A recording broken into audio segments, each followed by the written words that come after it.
hemos estado realizando una serie expositiva acerca de lo que es el libro de Miqueas. Un libro profético, un libro que hace parte de los profetas menores en el Antiguo Testamento y que vemos que el mensaje que trae para nuestras vidas es muy aplicable porque vemos mucha analogía entre lo que estaba pasando en ese momento en Israel y lo que vemos hoy en la actualidad. Entonces, hoy vamos a entrar ya a lo que es el capítulo 5 de Miqueas. Hace 8 días nuestro hermano Juan Pablo nos estuvo compartiendo acerca de Miqueas capítulo 4 y terminamos como tal esa parte. Y hoy vamos a entrar a un capítulo, a un versículo más bien de Miqueas, que es tal vez el versículo más conocido de todo el libro. Hay personas que tal vez ni siquiera saben que ese texto está ubicado en Miqueas, porque es el texto que habla acerca del lugar del nacimiento de nuestro Señor Jesucristo. Yo creo que no es casualidad que el Señor permitiera también que este pasaje llegara precisamente para esta época de diciembre en la que muchas personas de pronto están pensando de una u otra manera en lo que es la Navidad. Aunque nosotros no tenemos una fecha exacta acerca de cuándo fue el nacimiento de nuestro Señor Jesucristo, sí podemos aprovechar que las personas de pronto están meditando un poco más en este tema de la Navidad para hacer luz en sus vidas y para hablarles acerca de lo que es la verdadera Navidad. Porque aunque el mundo trata de mostrar la Navidad como algo que está relacionado con luces de colores o de pronto con colocar un pesebre en la casa o un arbolito de Navidad, y esas cosas pues en sí mismas no son malas, pero realmente debemos entender que como creyentes, cuando hablamos de la Navidad se trata de Cristo Jesús. Se trata de que el Mesías prometido llegó. Y que ese Mesías vino para morir y dar su vida en rescate por nosotros. Vamos a leer lo que dice Miqueas capítulo 5 para poder hablar acerca de este pasaje. Tuve una pequeña lucha preparando este bosquejo porque al principio quería llegar hasta el versículo 6, pero me di cuenta que hay tanta información valiosa en los 2 primeros versículos que voy a recortar un poco el mensaje para que podamos enfocarnos y extraer al máximo lo que nos enseña esta profecía mesiánica acerca de nuestro Señor Jesús. Vamos a leerlo, Miqueas capítulo 5, versículos del 1 al 2. Dice ahí la palabra del Señor: Rodéate ahora de muros, hija de guerreros, nos han sitiado. Con vara herirán en la mejilla al juez de Israel. Pero tú, Belén Efrata, pequeña para estar entre las familias de Judá, de ti me saldrá el que será Señor en Israel. Y sus salidas son desde el principio, desde los días de la eternidad. Vamos a orar. Padre, queremos pedirte, Señor, que seas tú hablando a nuestras vidas en esta mañana, que tú nos ayudes a poder examinar lo que enseña tu palabra, Señor, y a estar preparados también para poder dar defensa, Señor, ante todo aquel que demande razón de la esperanza que hay en nosotros. Ayúdanos a aprovechar esta época del año para poder ser luz en la vida de nuestros familiares, en la vida de personas a nuestro alrededor que de pronto tienen una idea distorsionada acerca de lo que es la Navidad y lo que significa realmente para el creyente. Padre, ayúdanos a gozarnos por el hecho de que esta profecía se cumplió y sabemos que no solamente viniste al mundo, naciste en un pesebre, sino que viviste una vida perfecta y te entregaste en la cruz del Calvario para que todo aquel que en ti crea no se pierda, sino que tenga vida eterna. Padre, ayúdanos a contemplar eso en esta mañana. Te lo pedimos, Señor, en el nombre de Cristo Jesús. Amén y amén. Bueno, hermanos, entonces como hemos venido hablando, la nación de Israel estaba muy corrompida. Realmente los líderes gubernamentales y los líderes religiosos estaban abusando del pueblo, se habían llenado de orgullo. Y lo primero que vemos en Miqueas capítulo 5, en el versículo 1, es que Dios decide traer juicio. Y es un principio que vemos a lo largo de toda la palabra. Dios siempre humilla al orgulloso. Este es el primer punto en esta mañana. Dios humilla al orgulloso. Miqueas 5, en el versículo 1, dice: rodéate ahora de muros, hija de guerreros. Nos han sitiado, dice, con vara herirán en la mejilla al juez de Israel. Una herida en la mejilla no solamente es dolorosa, una herida en la mejilla es profundamente humillante. Y cuando nosotros nos vamos a la palabra de Dios y vemos el juicio que llegó sobre la nación de Israel, realmente fue muy humillante cómo terminó el juez o el rey de Israel en ese contexto, porque vemos que él fue humillado por los babilonios. Los babilonios llegaron, sitiaron a la nación de Israel y como consecuencia de eso humillaron al que era el juez en ese momento. Vamos a verlo. Segunda de Reyes capítulo 25 nos muestra el cumplimiento de Miqueas 5:1. Segunda de Reyes capítulo 25, versículos del 1 al 2. Miren lo que dice ahí la palabra del Señor respecto a lo que pasó en Israel. Dice: aconteció a los 9 años de su reinado, en el mes 10º, a los 10 días del mes, que Nabucodonosor, rey de Babilonia, vino con todo su ejército contra Jerusalén. ¿Y qué pasó? Y la sitió. Lo que dice Miqueas 5:1. Y levantó torres contra ella alrededor. Después dice: y estuvo la ciudad sitiada hasta el año 11 del rey Sedequías. Y ahora vamos a ver un pasaje un poco fuerte, pero que nos muestra cómo el Señor humilló a Sedequías, que era el rey de Israel en ese momento. Vamos a Segunda de Reyes 25, en el versículo 7, miren lo que dice. Degollaron, esto lo hicieron los babilonios, degollaron a los hijos de Sedequías en presencia suya. Y a Sedequías le sacaron los ojos y atado con cadenas lo llevaron a Babilonia. Este hombre fue profundamente humillado. Porque el Señor, cuando nosotros nos enaltecemos, cuando nos llenamos de orgullo, cuando pensamos que no necesitamos a Dios, muchas veces Dios tiene que usar la vara para disciplinarnos, y en el caso de Sedequías vemos que fue completamente humillado. Hermanos, el orgullo es un peligro muy grande en nuestra vida. Como creyentes debemos ser conscientes de eso.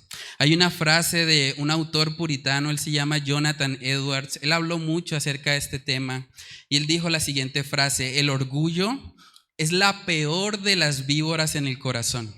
Es el primer pecado que entró en el universo. De todas las pasiones, es la más secreta, engañosa e inescrutable en sus métodos de trabajo. Nada es tan odioso a Dios. El orgullo está en contra del espíritu del evangelio y trae consecuencias muy peligrosas. No hay pecado que nos haga parecernos tanto al diablo y nos exponga a sus delirios como el orgullo. ¿Sabe que cuando un cristiano se comporta de forma orgullosa, no refleja a Cristo Jesús? Acabamos de hablar, nuestro hermano Miguel nos hablaba de cómo Jesús mismo se humilló, aún siendo Dios. Pero cuando como creyentes vivimos de forma orgullosa, nos parecemos más al diablo, porque Él sí fue orgulloso desde el principio. Hermanos, y el orgullo es un pecado muy serio. Por eso vemos que el Señor permitió este juicio tan fuerte contra la nación de Israel, porque el orgullo es algo que el Señor simplemente aborrece. Vamos a mirar Isaías capítulo 2. Hemos hablado aquí acerca de que Isaías era contemporáneo con Miqueas, y vamos a ver lo que dice Isaías acerca del soberbio o acerca del orgulloso. Isaías 2, versículo 12 dice: porque día de Jehová de los ejércitos vendrá sobre todo soberbio y altivo, sobre todo enaltecido y será abatido.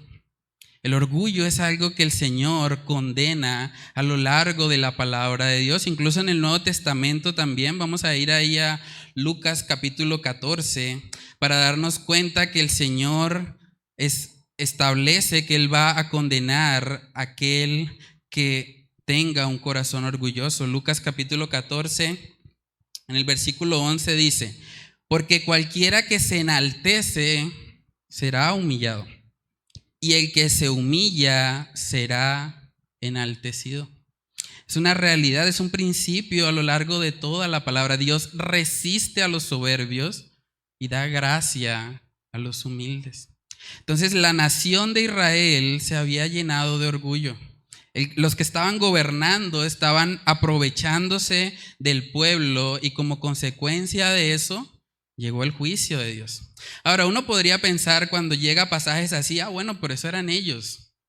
Eso porque ellos eran gobernantes, porque ellos tenían posiciones de eminencia, pero yo no tengo un cargo alto, yo no me puedo llenar de orgullo. Pero vamos a ver en Proverbios capítulo 21, que el orgullo es un asunto del corazón. No es un asunto de tener una posición como tal, sino más bien es algo que nace de nuestros corazones pecaminosos. Vamos a Proverbios capítulo 21. Proverbios capítulo 21, en el versículo 4 dice lo siguiente: altivez de ojos y orgullo de corazón y pensamiento de impíos son pecado. Aquí vemos claramente que la raíz es el corazón. Dice orgullo de corazón. De nuestros corazones, hermanos, es de donde nace el orgullo. El orgullo básicamente es decir que no necesitamos a Dios, que somos independientes, que nosotros podemos hacerlo. Por eso vemos que el evangelio es completamente contrario al orgullo, porque el evangelio nos dice que no podemos. Totalmente opuesto a lo que nos enseñan muchos motivadores o personas que de pronto están involucradas en todo ese movimiento del evangelio de la prosperidad. Porque nosotros vemos en la palabra de Dios que la razón por la que Cristo tuvo que venir al mundo fue precisamente porque era imposible salvarnos. Nadie podía cumplir con el estándar, por eso necesitamos un Salvador. Entonces debemos examinar nuestros corazones respecto a este asunto del orgullo. ¿Saben que la mayor muestra de orgullo que nosotros podemos tener es cuando no reconocemos a Dios en nuestra vida? Cuando de pronto nosotros decimos, bueno, yo puedo solo, yo no necesito ir a la iglesia, ¿para qué? Yo puedo solo. Cuando nosotros desconocemos todo lo que la palabra de Dios dice o conociéndolo lo ignoramos, estamos diciéndole a Dios, bueno, realmente yo estoy bien así. Y nos podemos estar comportando de una forma orgullosa. También cuando usted dice, bueno, yo no necesito leer la Biblia. Yo puedo tomar decisiones solo, ya estoy grandecito. Tengo experiencia. Y hay gente que piensa de esa manera. Pero eso puede ser un orgullo también en nuestro corazón. Nosotros somos completamente dependientes del Señor para todo. También en cuanto a nuestras vidas de oración. Si usted se levanta y dice, bueno, yo no tengo que orar hoy. ¿Para qué? ¿Para qué perder el tiempo? Tengo cosas más importantes que hacer. Si usted hace eso, usted se cree fuerte. ¿Usted cree que usted puede sobrevivir sin la ayuda de Dios? Y por lo tanto, eso puede ser causa de que el Señor traiga disciplina sobre su vida. Nosotros vemos en la palabra de Dios en Hebreos capítulo 12 que el amor de Dios va ligado a su disciplina. Nosotros vivimos en un contexto donde relacionamos el amor con complacencia. Pensamos, bueno, si la persona de alguna manera satisface lo que yo quiero que haga es porque realmente me ama. Pero a la luz de la palabra de Dios vamos a ver que el amor de Dios se ve evidenciado en su disciplina. Hebreos capítulo 12, versículo 6 dice, porque el Señor al que ama, disciplina y azota a todo el que recibe por hijo. si soportáis la disciplina, Dios os trata como a hijos. Porque ¿qué hijo es aquel a quien el Padre no disciplina? Pero si se os deja sin disciplina, de la cual todos han sido participantes, entonces sois bastardos y no hijos. Por otra parte, tuvimos a nuestros padres terrenales que nos disciplinaban y los venerábamos. ¿Por qué no obedeceremos mucho mejor al Padre de los Espíritus y viviremos? Y aquellos ciertamente por pocos días nos disciplinaban como a ellos les parecía, pero para lo que nos es provechoso, para que participemos de su santidad. Uno de los privilegios de ser un hijo de Dios es que cuando nosotros estamos haciendo algo que va en contra de la voluntad de Él, el Espíritu Santo nos entristece. Él se contrista. Él nos hace saber que lo que estamos haciendo no es correcto. Y cuando eso pasa en nuestra vida, cuando vemos la disciplina de Dios, podemos reconocer que somos hijos de Él. Eso es lo que dice el pasaje. Si no tenemos disciplina, somos bastardos. O sea, si una persona puede vivir en el pecado, practicando el pecado como si fuese un deporte, no le afecta en nada, esa persona probablemente sea un bastardo. Porque no está la disciplina de Dios sobre su vida. No es evidente. ¿Saben que a mucha gente le gusta mucho lo que es el Salmo 23? Creo que es uno de los salmos tal vez más conocidos, por lo menos en nuestra cultura colombiana. Y la gente dice, sí, Jehová es mi pastor y nada me faltará. Y la gente coloca eso a veces en la puerta de la casa. Pero ¿saben que una de las implicaciones de que Jehová sea nuestro pastor es que Él va a usar la vara y el cayado en caso de ser necesario? En el Salmo 23, y vamos a verlo, en el Salmo capítulo 23, nosotros vemos que se mencionan estos dos instrumentos.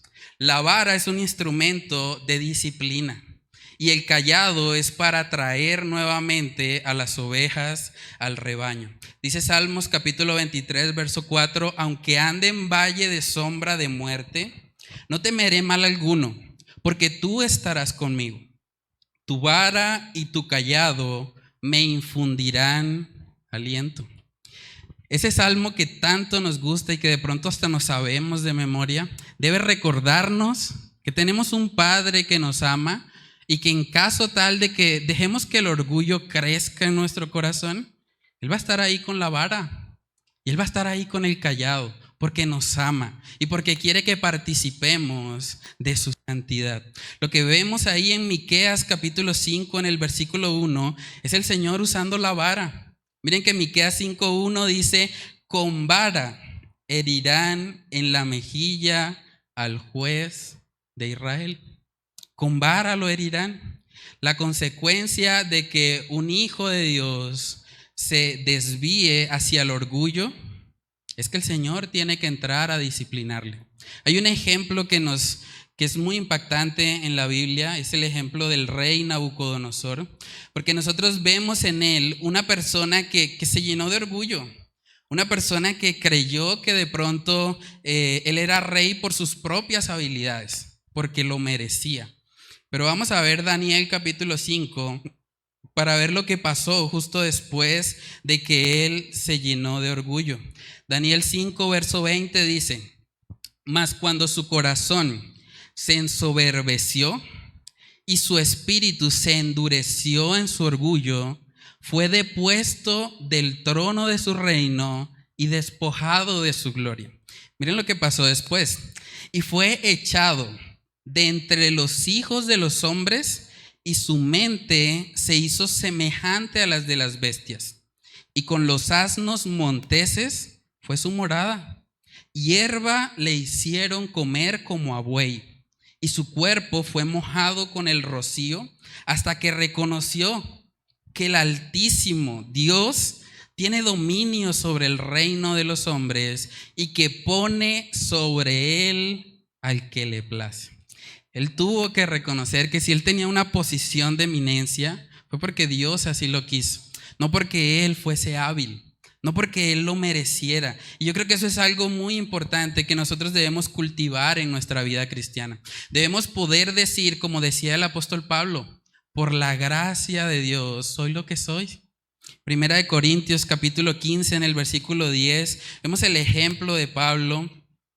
Él dice ahí básicamente que todo lo que él es, siendo un apóstol, siendo alguien que hacía milagros extraordinarios, que el Señor le usó de una forma tan especial, él reconoce en 1 Corintios 15:10, pero por la gracia de Dios soy lo que soy. Y su gracia no ha sido en vano para conmigo. Antes he trabajado más que todos ellos, pero no yo, sino la gracia de Dios conmigo. Aquí vemos al apóstol Pablo dándole todo el mérito a la gracia de Dios. Sí, yo he trabajado, pero no yo, sino la gracia de Dios. Es la gracia la que nos sostiene, es la gracia la que hace que nosotros podamos servir al Señor. Y debemos guardar nuestros corazones del orgullo. Alguien que también tuvo que lidiar mucho con eso fue el rey David. Y saben que es hermoso mirar el Salmo 19 porque una oración que hacía David después de haber sufrido las consecuencias de su orgullo. Miren lo que él dice en el Salmo capítulo 19, en el versículo 3. Él dice: preserva también a tu siervo de las soberbias, que no se enseñoreen de mí. Entonces seré íntegro y estaré limpio de gran rebelión. David reconocía el peligro que es el orgullo. Él decía: bueno, Señor, guárdame de esto. Preserva a tu siervo de las soberbias, porque esto es algo que puede ser de gran rebelión en mi vida, puede causarme muchos problemas.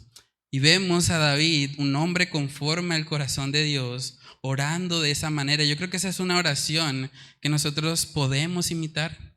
Pedirle al Señor: guárdame de mí mismo, porque el mayor enemigo lo llevamos adentro. El mayor enemigo está en el corazón. Del corazón es de donde salen los malos pensamientos, los adulterios, las fornicaciones. Todo lo que va en contra de la voluntad de Dios nace de nuestros corazones pecaminosos.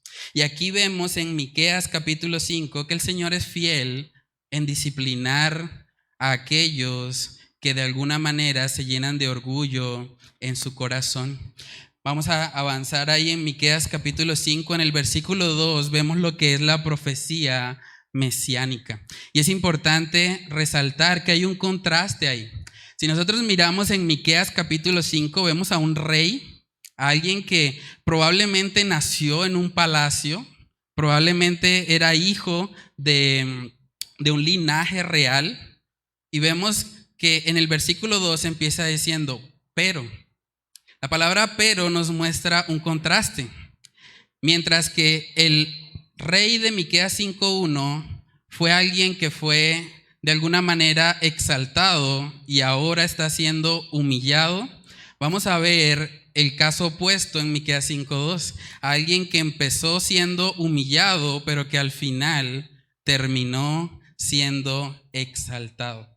Y eso es lo que nos lleva al segundo punto en esta mañana, es que Dios exalta al humilde. Así como Dios humilla al orgulloso, al que se cree bueno, al que de alguna manera vive en soberbia, también vemos en la palabra de Dios el principio de que Dios exalta al humilde, aquel que verdaderamente reconoce su necesidad de Dios. En el texto que nos compartía nuestro hermano Miguel de Filipenses capítulo 2, vemos que describe mucho lo que fue la humillación de nuestro Señor, porque Él, siendo Dios, siendo el creador del universo, vino al mundo. Simplemente hacer eso, tomar forma humana, eso era una humillación. Pero Él no solamente tomó forma humana, sino que además nos dice que tomó una forma de siervo. Y no solamente eso, murió como uno de los más viles criminales. Murió con muerte de cruz. Por eso dice el pasaje de Filipenses 2 que Él se humilló a sí mismo, haciéndose obediente hasta la muerte y muerte de cruz. Pero si miramos 2 versículos más abajo, podemos ver que Dios mismo lo exalta. Filipenses 2, versículo 9 dice: por lo cual Dios también le exaltó hasta lo sumo y le dio un nombre que es sobre todo nombre, para que en el nombre de Jesús se doble toda rodilla de los que están en los cielos y en la tierra y debajo de la tierra, y toda lengua confiese que Jesucristo es el Señor, para la gloria de Dios Padre.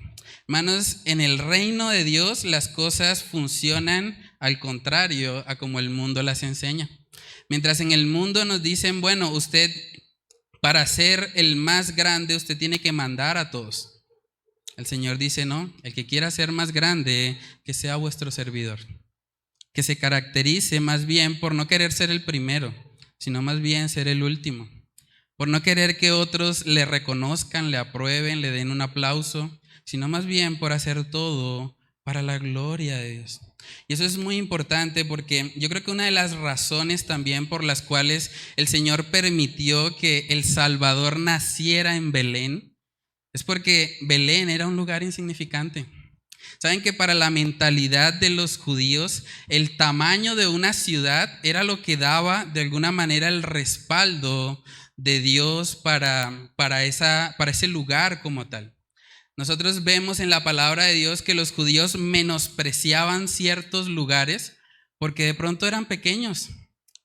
¿Qué hubiesen esperado ellos para el nacimiento del Mesías? Ellos hubiesen esperado, bueno, que nazca en Jerusalén. Jerusalén es la capital de Israel, la capital religiosa. O por lo menos hubiesen esperado que él naciera en Roma, la capital del imperio. O que naciera en Atenas, de pronto en la cuna de los filósofos, de los sabios de la época. Pero vemos que el Señor decidió que naciera en Belén. Belén Efrata. Y es interesante porque habían dos Belén, una Belén un poco más grande que no era Efrata, y esta Belén Efrata es mucho más pequeña. Esta Belén Efrata era conocida como una aldehuela, ni siquiera como una aldea, como una aldehuela porque era más pequeña que lo que es una aldea tradicional. Por eso vemos que Miqueas 5:2 dice, pero tú, Belén Efrata, pequeña para estar entre las familias de Judá. Era un lugar muy pequeño. Y saben que para el judío era algo tan importante el lugar de nacimiento. Nosotros vemos en Juan capítulo 1, por ejemplo, que el Señor fue menospreciado cuando ellos se enteraron que era hijo de un nazareno. Vamos a Juan capítulo 1, versículos del 45 al 46, dice ahí la palabra de Dios. Felipe halló a Natanael y le dijo, hemos hallado a aquel de quien escribió Moisés en la ley, así como los profetas, a Jesús, el hijo de José de Nazaret. El hecho de que Felipe dijera de Nazaret, miren la reacción que causó en Natanael, verso 46. Natanael le dijo, ¿de Nazaret? ¿De Nazaret puede salir algo de bueno? Le dijo Felipe, ven y ve, compruébalo tú mismo. Para los judíos era muy importante el lugar de nacimiento de una persona. Y ellos probablemente estuviesen esperando que el Mesías naciera en la capital, porque de alguna manera era el lugar más grande y más alto que ellos tenían en Jerusalén. Entonces es muy impactante ver cómo el Señor de alguna manera escoge un lugar pequeño, una aldehuela. Según los comentaristas bíblicos, para ese tiempo Belén tendría menos de 1,000 habitantes. Muy pequeña, menos de 1,000 habitantes. Saben que estuve buscando en internet y en el barrio San Alonso, según un censo del 2018, hay 6,600 personas. Estamos hablando de que en el barrio San Alonso caben 6 Belén.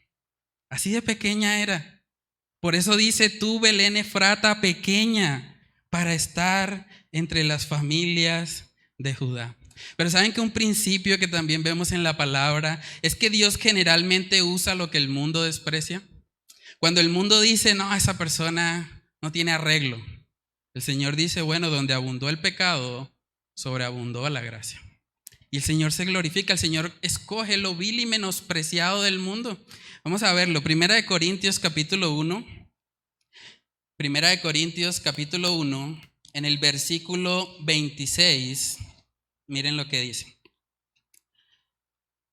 Dice, pues mirad, hermanos, vuestra vocación, que no sois muchos sabios según la carne, ni muchos poderosos, ni muchos nobles, sino que lo necio del mundo escogió Dios para avergonzar a los sabios. Y lo débil del mundo escogió Dios para avergonzar a lo fuerte. Y lo vil del mundo y lo menospreciado escogió Dios, y lo que no es para deshacer lo que es, a fin de que nadie se jacte en su presencia. Hermanos, el Señor escogió Belén, un lugar que probablemente era menospreciado entre las familias de Judá porque era muy pequeño, y Él lo escogió para que fuese el lugar donde iba a nacer el Salvador. Saben que algo que me impacta mucho de esta profecía es que a través de esta profecía podemos ver tan claramente que la Biblia es la palabra de Dios. Si ustedes recuerdan, cuando hablamos de la introducción al libro de Miqueas, este libro fue escrito unos 700 años antes de que el Mesías llegara. Y está diciendo con tanta exactitud el lugar donde iba a nacer. Y es un lugar tan pequeño. Hermanos, la probabilidad de que esa profecía se cumpla simplemente adivinando es muy baja.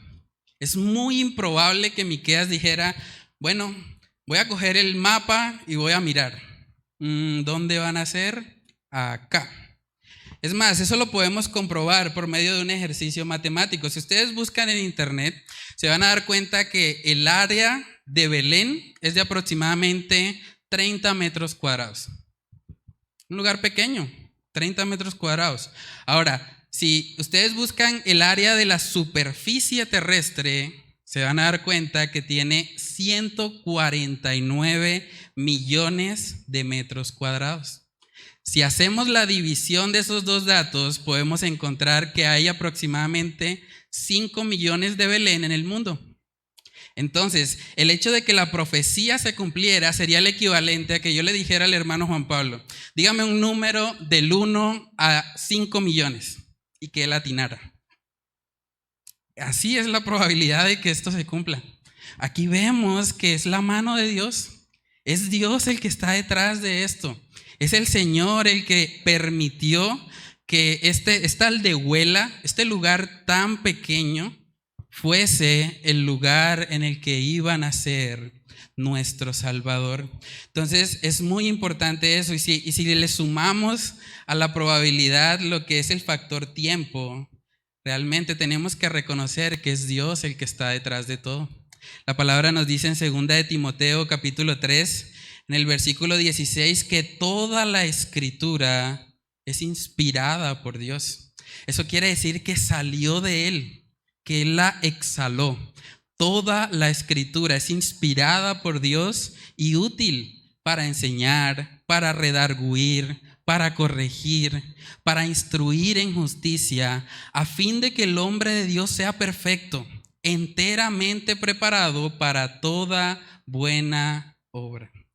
Hermanos, reconocer la mano de Dios en esta profecía es darnos cuenta que la Biblia es la palabra de Dios. Y eso es muy importante que nosotros lo entendamos. Nosotros vivimos en un mundo donde a veces la gente se asombra cuando, por ejemplo, ven algún tipo de coincidencia entre los Simpsons y algo de la actualidad. ¿Han escuchado eso? Hay gente que dice, uy, los Simpsons predicen. Sí, no, los Simpsons, uy, las Torres Gemelas y, uy, sí, los Simpsons. ¿Saben cuándo fue creado Los Simpsons? En 1989. 1989. Estamos hablando de menos de 40 años. El libro de Miqueas fue escrito 700 años antes de que se cumpliera la profecía.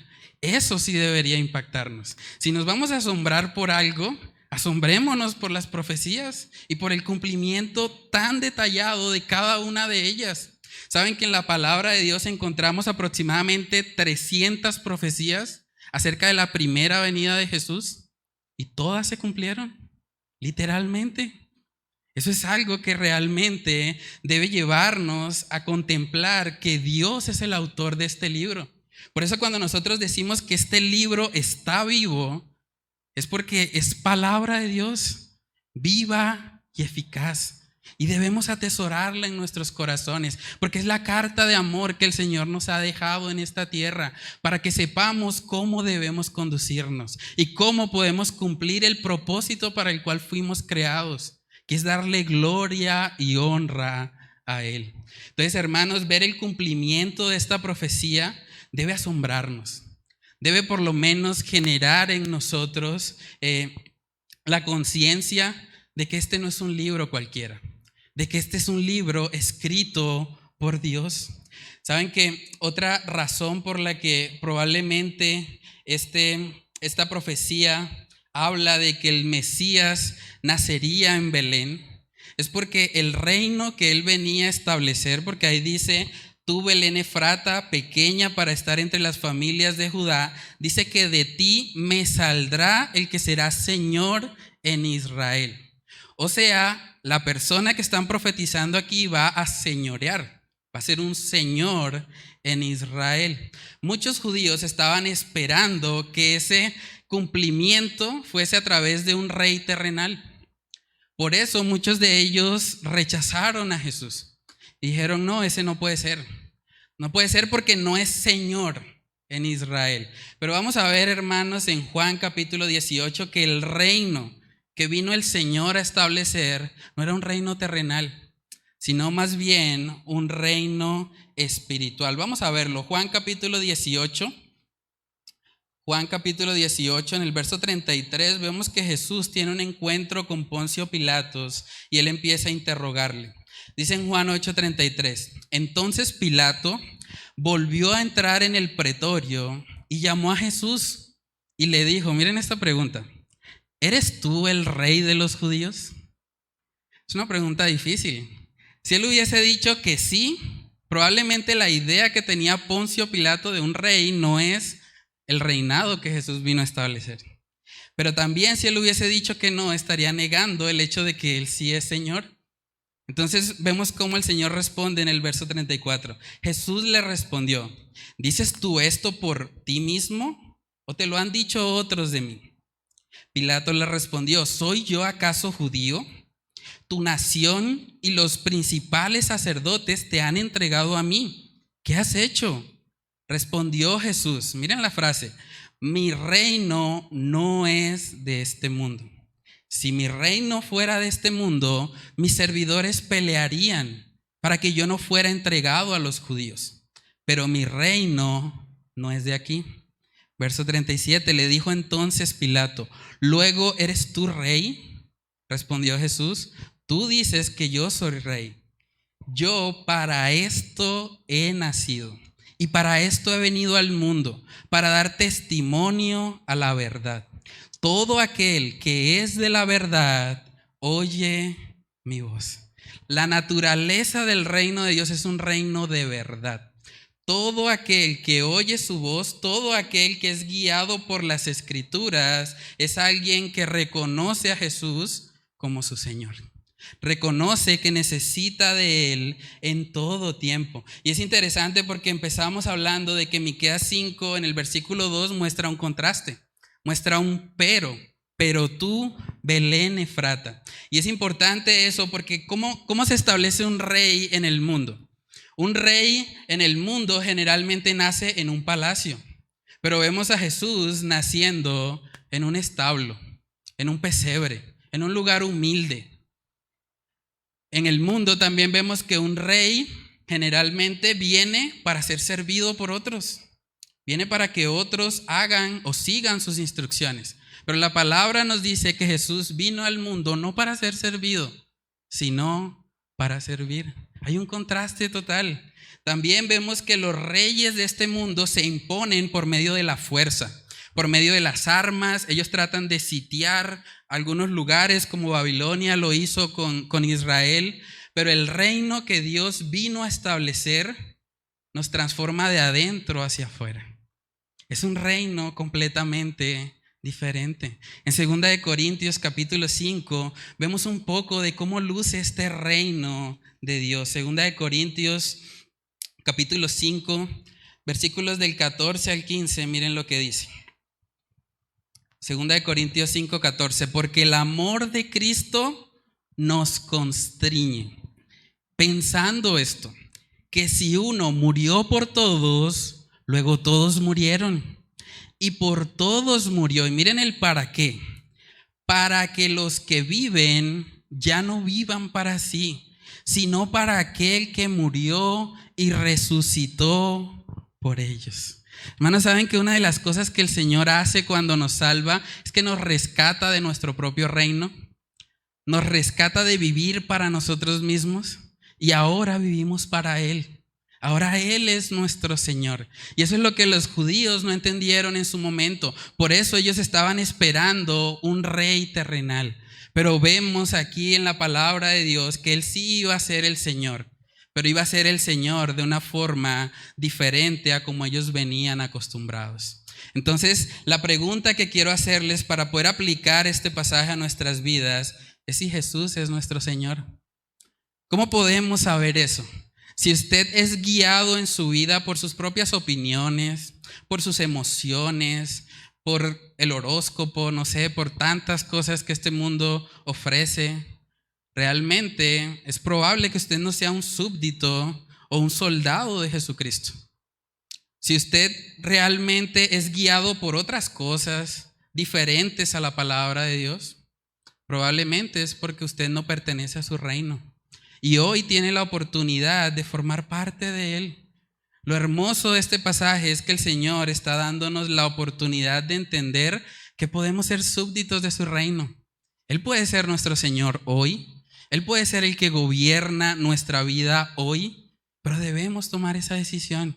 Debemos reconocer que Él es el Rey de Reyes y Señor de señores, que vino al mundo, se humilló, sufrió una muerte horrible, una muerte de cruz, pero hizo todo eso pensando en nosotros, pensando en que era la única manera en que Él podía ser el Salvador del mundo.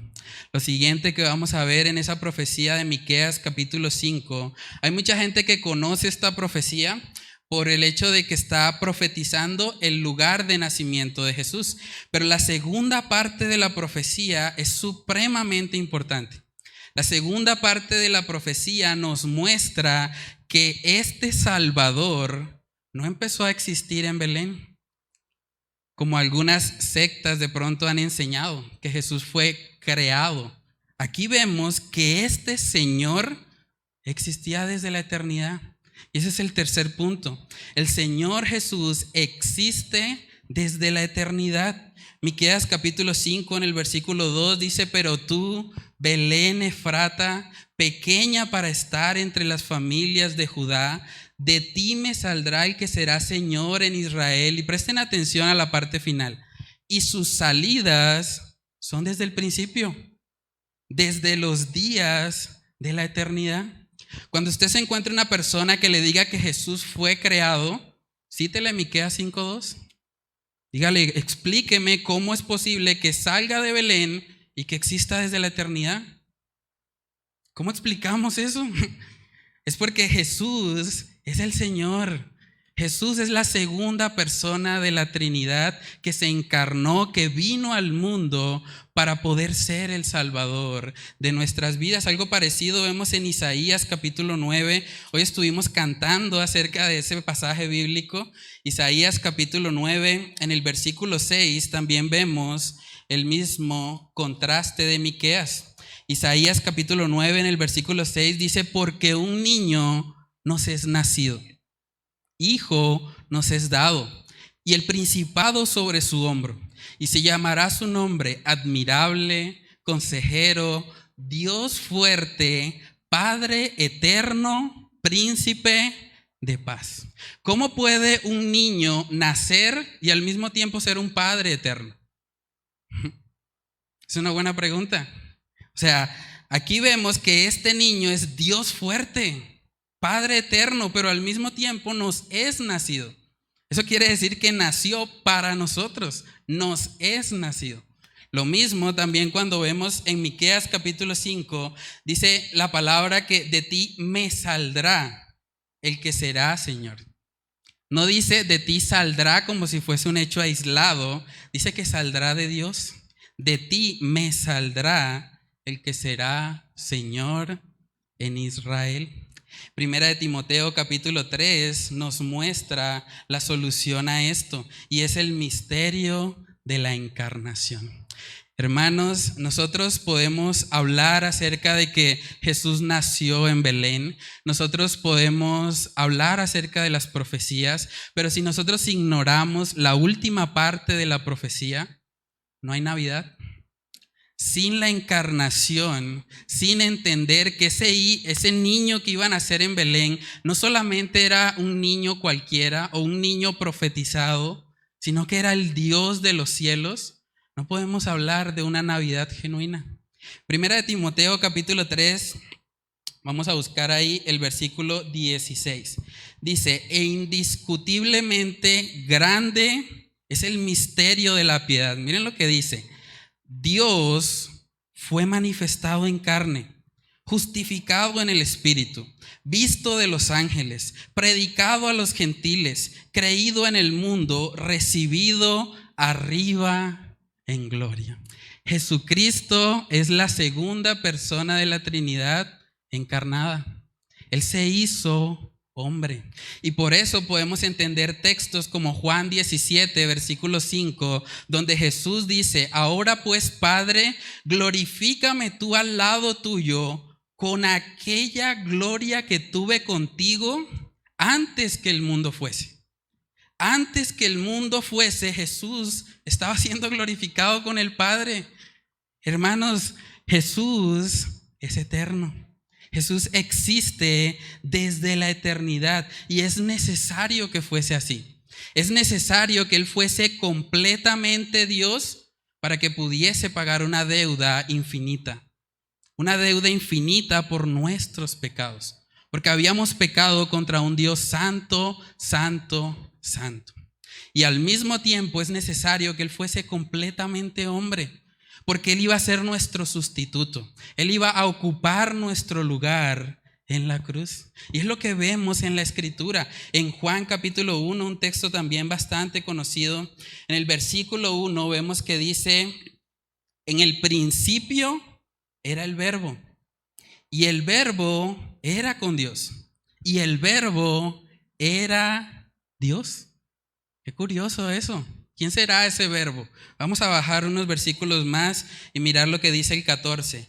Y aquel Verbo fue hecho carne, el Verbo que era Dios y que estaba con Dios, y habitó entre nosotros. Y vimos su gloria, gloria como del unigénito del Padre, lleno de gracia y verdad, y de verdad. Hermanos, ese niño que nos es nacido es el amor puesto en acción.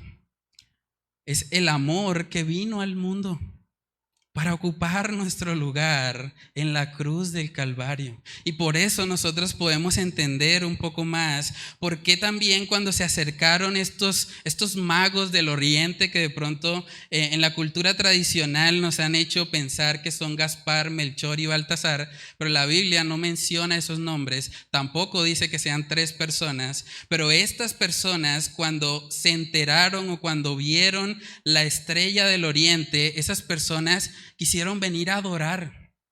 Y eso es bastante curioso, porque uno no va a adorar a otro ser humano, uno va a adorar a Dios, al único que merece alabanza.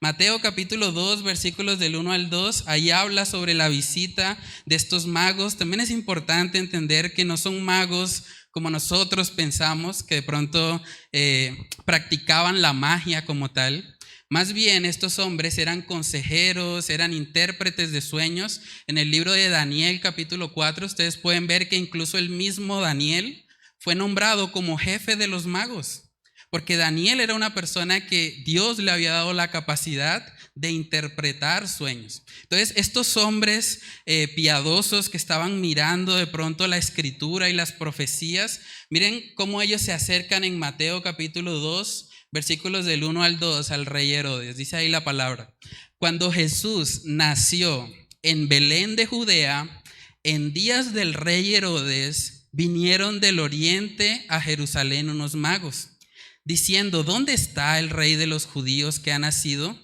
porque su estrella hemos visto en el oriente y venimos ¿a qué? A adorarle. Ellos sabían que no era un niño cualquiera.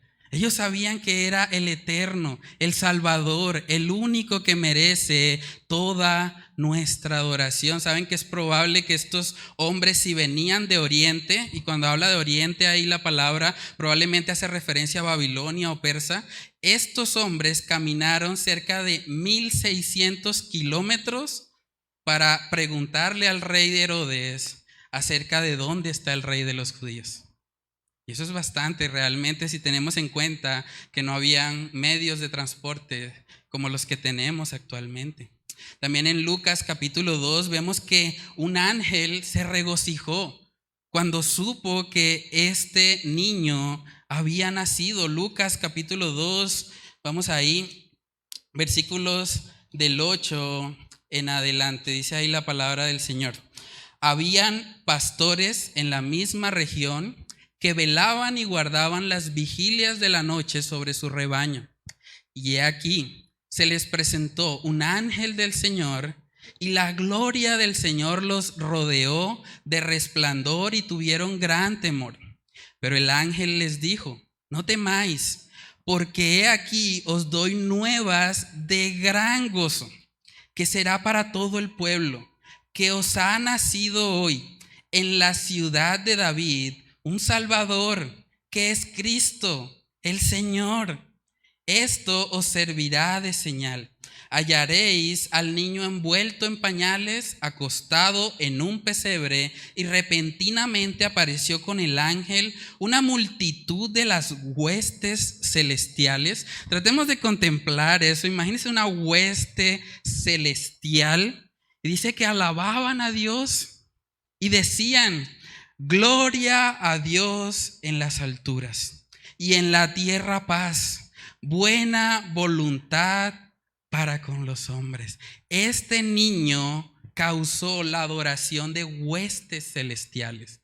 Este no era un niño cualquiera. Este niño era el Dios eterno encarnado que vino a salvarnos.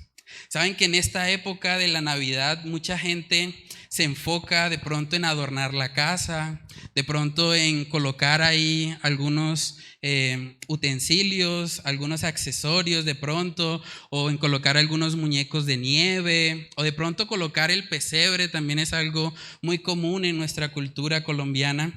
Pero saben que la Navidad no se trata de eso. No estoy diciendo que esas cosas sean pecados. Si usted quiere hacerlo, hágalo para la gloria de Dios. Pero debemos entender que ese no es el enfoque de la Navidad. El enfoque de la Navidad es que el Eterno se humanó. Se humanó para ir a la cruz y dar su vida en rescate por nosotros. Y de verdad, si nosotros no predicamos el mensaje completo del Evangelio, podemos estar simplemente distrayendo a las personas. Si usted simplemente le dice a su familia: aquí está el pesebre donde nació un niño, ese no es el mensaje de salvación. Usted tiene que contarle de qué se trata, quién es ese niño, por qué vino al mundo, cuál era la necesidad de que nosotros le recibiésemos. Yo les animo a los hombres que están acá. ¿Qué tal si ustedes se comprometen a hacer un estudio bíblico acerca de la primera venida del Señor? Háganlo en familia. Aprovechen este tiempo. Saben que una tradición que tenemos en Colombia es que en Navidad siempre hay una cena navideña. Siempre hay un tiempo como que la familia aparta para de pronto reunirse. Aproveche ese espacio y hábleles de la verdadera Navidad. Hábleles de que no era un simple niño, que la idea no es simplemente: ay, qué pesebre tan humilde. No. Ese niño vino al mundo por causa de nuestros pecados, porque necesitábamos que alguien nos rescatara de ese orgullo que hay en nuestro corazón, de esa vana manera de vivir. Y solamente cuando vamos a Él con un corazón contrito y humillado, podemos ser salvos. Yo les animo a todos los que están acá, los hombres, las mujeres pueden hacerlo también. Usted puede ir a su casa y decir: bueno, vamos a estudiar de qué se trata realmente la venida del Salvador. Porque no se trata de lucecitas. No son las lucecitas que vemos en la calle. Se trata de que el Eterno vino al mundo para darnos la oportunidad de salvación. Hay un texto que muchas personas han torcido, muchos falsos maestros, para hablar acerca de prosperidad, pero que realmente nos muestra lo que fue la encarnación. Segunda de Corintios capítulo 8, versículo 9. Miren lo que dice la palabra de Dios. Porque ya conocéis la gracia de nuestro Señor, que por amor a vosotros se hizo pobre, siendo rico, para que vosotros con su pobreza fueseis enriquecidos.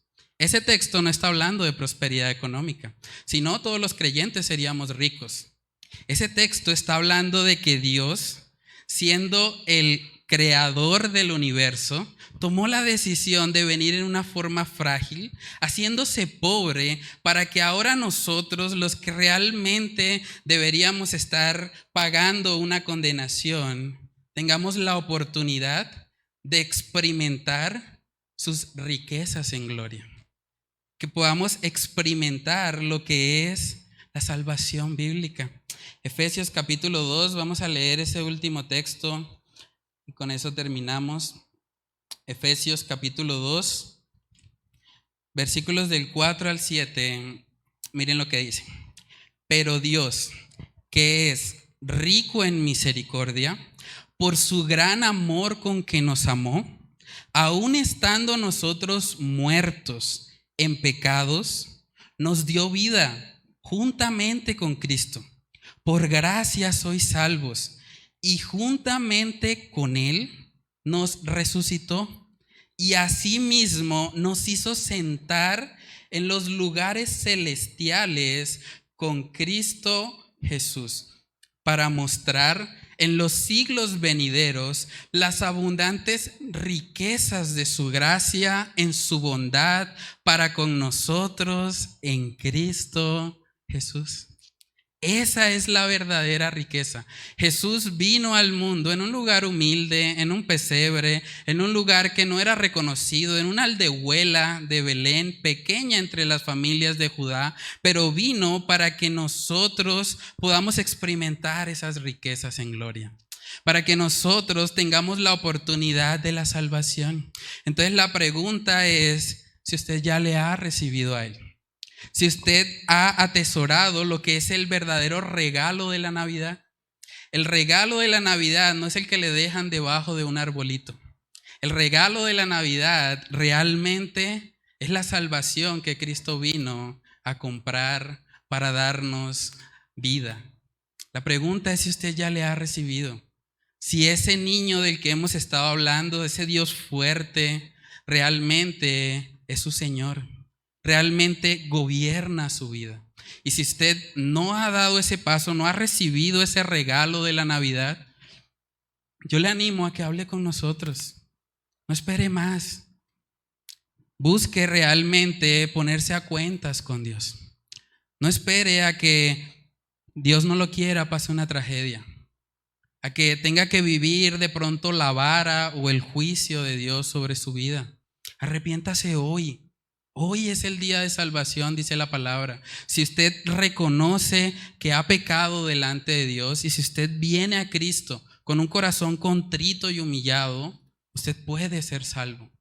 Entonces, ¿qué espera? Venga a Cristo, venga hoy, no espere más. No esté aplazando esta decisión tan importante y trascendental para su vida. El mensaje de la Navidad es que Cristo vino al mundo para darnos a todos la oportunidad de salvación, pero la decisión está en nuestras manos. O nosotros nos humillamos hoy, o un día seremos humillados cuando Él venga por segunda vez y toda rodilla se doble para gloria y honra de nuestro Dios. Vamos a orar. Padre, te damos muchas gracias, Señor, por este tiempo. Gracias por esta profecía mesiánica que nos permite contemplar, Señor, cómo tú eres el Rey de Reyes, el Señor de Señores, cómo tú tienes el control de cada aspecto de la historia humana. Padre, oramos para que tú nos ayudes a poder entender que el propósito principal de la Navidad es que el Salvador vino para morir, que el propósito final no está en el pesebre.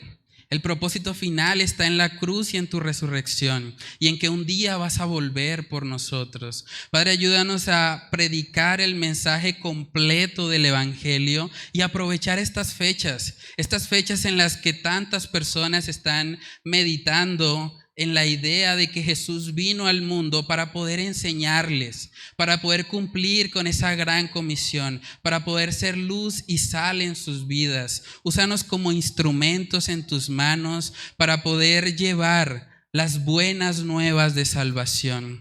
Padre, ayúdanos, Señor, te lo pedimos en el nombre de Cristo Jesús. Amén y amén.